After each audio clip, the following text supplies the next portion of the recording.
BRS working president KTR మాట్లాడుతున్నారు. ఆ live చూద్దాం. బీసీలకని చెప్పింది కాంగ్రెస్ పార్టీ.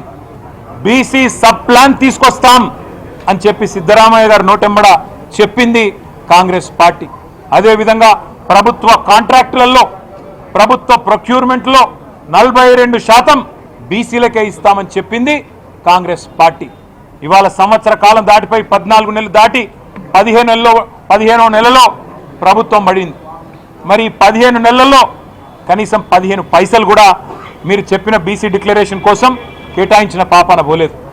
16 కార్పొరేషన్లు కొత్తగా బీసీ కులాల కోసం ఏర్పాటు చేసి ఒక్కొక్క కార్పొరేషన్కు 50 కోట్ల బడ్జెట్ అని డైలాగులు కొట్టిండ్రు. కానీ 50 పైసలు కూడా ఈ పోయిన ఆర్థిక సంవత్సరంలో ఖర్చు పెట్టిన పరిస్థితి లేదు. ఈ అన్ని విషయాలు ఇవాళ తెలంగాణ రాష్ట్రంలో ఉండే బలహీన వర్గాల ప్రజల ఆందోళనను దృష్టిలో పెట్టుకొని బీఆర్ఎస్ పార్టీ యొక్క బీసీ సెల్ అధ్యక్షులు పెద్దలు ముషీరాబాద్ ఎమ్మెల్యే ముఠా గోపాల్ గారి అధ్యక్షతన ఇవాళ ఒక విస్తృత స్థాయి సమావేశం జరిగింది. అందులో చాలా విషయాలు చర్చకు రావడం జరిగింది. ఇవాళ ప్రాథమికంగా అనుకున్నది ఏంటి అంటే ఈ సమావేశం ద్వారా రాష్ట్ర ప్రభుత్వాన్ని బీఆర్ఎస్ పార్టీ డిమాండ్ చేస్తున్నది. నువ్వు మొట్టమొదలు ఈ రాష్ట్రంలోని బీసీ ప్రజలను క్షమాపణ అడుగు రేవంత్ రెడ్డి గారు అని డిమాండ్ చేస్తూ ఉన్నాం. 5.5% జనాభా తగ్గించి దాదాపు 22 లక్షల మందిని ఉన్నవాళ్లను లేనట్టుగా చిత్రీకరించే దుర్మార్గం ఏదైతే రేవంత్ రెడ్డి చేసిండో దానికోసం వెంటనే ఈ రాష్ట్రంలోని బీసీలను రేవంత్ రెడ్డి క్షమాపణ కోరాలని చెప్పి మేము డిమాండ్ చేస్తూ ఉన్నాం. రెండవది, నీ కులగణన పూర్తి తప్పుల తడక, నీ పూర్తి అశాస్త్రీయం, అసంబద్ధం, అర్ధరహితం. ఈ మాట మేం మాత్రమే కాదు, రాష్ట్రంలోని బీసీ సంఘాలు అంటున్నాయి. స్వయంగా మీ కాంగ్రెస్ పార్టీ ఎమ్మెల్సీ కూడా ఇది చిత్తు కాగితంతో సమానం, దీన్ని కాలబెట్టినా తప్పులేదని కాలబెట్టింది. అందుకే మేము బీఆర్ఎస్ పార్టీగా డిమాండ్ చేస్తున్నాం, వెంటనే రీసర్వేకి ఆదేశించు. 15 రోజుల నెల రోజుల తీసుకొని వెంటనే రీసర్వేకి ఆదేశించి సరైన లెక్కలు తేల్చండి. మేమందరం కూడా చొరవ తీసుకుంటాం. మొన్న అన్నావు కదా, కేసీఆర్ పాల్గొనలే, కేటీఆర్ పాల్గొనలే, ఇంకొకరు పాల్గొనలేదని. మాకు మీరేం చెప్పినారు మీ కులగణనప్పుడు? మొదలు మీరు చెప్పింది ఏంది? స్వచ్ఛందంగా ఎవరు ముందుకు వస్తే వాళ్ళు రండి, ఇచ్చేది ఏంటి అన్న. అయినా నాకు తెలియక అడుగుతా, కుంటి సాకులు అడగడం కాదు, కుంటి సాకులు ఎత్తకడం కాదు. కేసీఆర్ గారి ఎలక్షన్ అఫిడవిట్ నీ దగ్గరనే ఉంది, నా ఎలక్షన్ అఫిడవిట్ నీ దగ్గరనే ఉంది. నువ్వు ఎవరో పేర్లు చెప్పినావో వాళ్ళందరూ ఎలక్షన్ అఫిడవిట్లు నీ కాడనే ఉన్నాయి. అయినప్పటికీ నీకు అంత బాధ ఉంటే మళ్ళీ రీసర్వే పెట్టు. మేమందరం కూడా, ఎందుకంటే మా బీసీలకు అన్యాయం జరిగినప్పుడు మేము కూడా, ఎందుకంటే నీకు సాకులు వెతకడానికి అవకాశం ఇవ్వద్దు కాబట్టి అందరం పాల్గొంటాం, అందరం కూడా నువ్వు కోరిన అన్ని వివరాలు ఇస్తాం.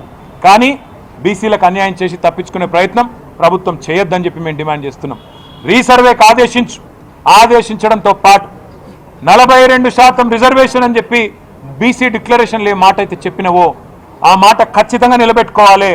మొన్న నువ్వు అసెంబ్లీ పిలిచినప్పుడు మేము అనుకున్నాం, చట్టబద్ధత కల్పిస్తావేమో, 42% రిజర్వేషన్ బిల్లు తెస్తావేమో అనుకున్నాం.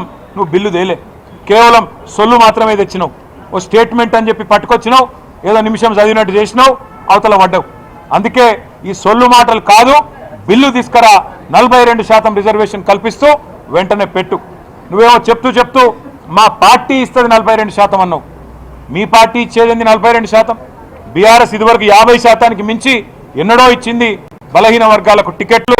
అదేవిధంగా మరి ప్రాతినిధ్యం స్థానిక సంస్థల్లో కానీ అసెంబ్లీ ఎన్నికల్లో, పార్లమెంట్ ఎన్నికల్లో అత్యధిక సీట్లు కేటాయించిందే కేసీఆర్ గారు, బీఆర్ఎస్ పార్టీ. మొన్న పార్లమెంట్ ఎన్నికల్లో 12 జనరల్ సీట్లుంటే ఎస్సీ ఎస్టీ కాకుండా ఈ రాష్ట్రంలో, అందులో 6 అంటే 50% బలహీన వర్గాలకు కేటాయించింది బీఆర్ఎస్ పార్టీ.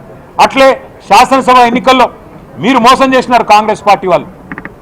34 సీట్లు ఇస్తామన్నారు, పార్లమెంటుకు 2 చొప్పున. కానీ మీరు అల్టిమేట్గా ఇచ్చింది 19. ఆ 19లో కూడా ఓల్డ్ సిటీలని 5 ఇచ్చింది. అందుకే అంటున్నాం, మీకంటే ఎక్కువ 34 సీట్లు చెప్పకుండానే బలహీన వర్గాలకు 34 సీట్లు ఇచ్చి మా చిత్తశుద్ధిని ఇదివరకే చాటుకున్నాం.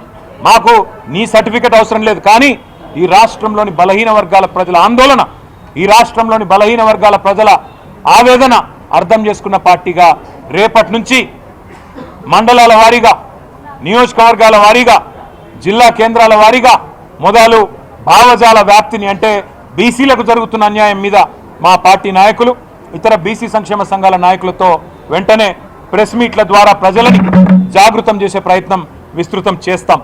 దాంతోపాటు మిగతా ఇంకా చాలా విషయాలు కూడా మేము మాట్లాడుకున్నాం.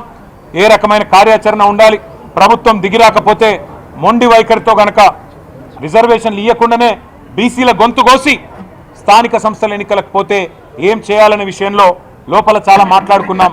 అవన్నీ కూడా మా పార్టీ అధ్యక్షులు పెద్దలు కేసీఆర్ గారికి నివేదించి తదుపరి కార్యాచరణ ఏ రకంగా ఉండాలో కూడా తప్పకుండా నిర్ణయించుకుంటాం. కానీ ఈ విషయాన్ని వదిలిపెట్టాం.